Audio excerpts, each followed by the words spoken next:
Magtatapos na sana sa senior high school ngayong taon, pero sa pagkalunod nagtapos ang buhay ng dalawang estudyante na naliko sa talon sa Baras, Rizal. Ang isa sa kanila sinubukan pang sagipin ang kanyang kaklase. Saksi si EJ Gomez.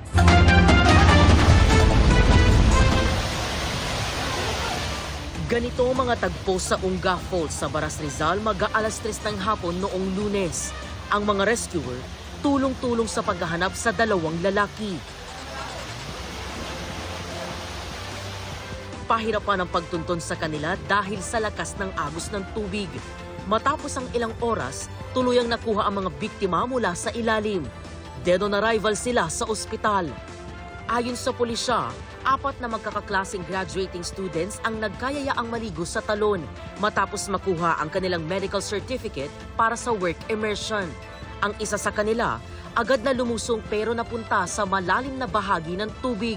Itong isang victim naman po natin, sinabihan po siya sa kanyang mga kasama na dito lamang po sila sa may gilid dahil delikado po dun sa may bandang gitna.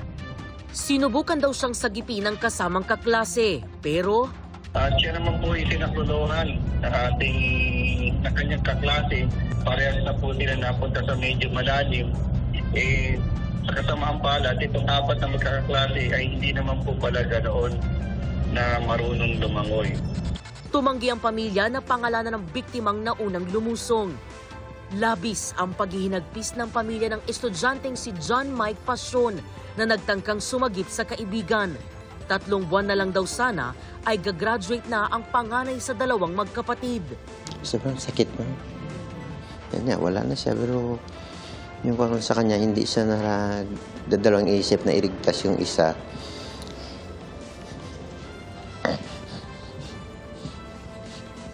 Ayon sa ama ni John Mike, hindi talaga siya mahilig sa mga ganoong aktibidad.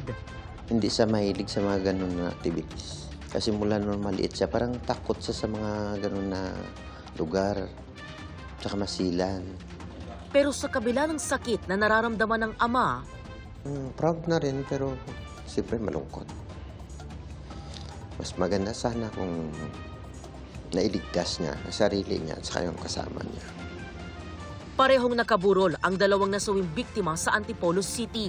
Bukas ililibing si John Mike. Para sa GMA Integrated News, ako si EJ Gomez, ang inyong saksi. Mga kapuso, maging una sa saksi. Mag-subscribe sa GMA Integrated News sa YouTube para sa iba't ibang balita.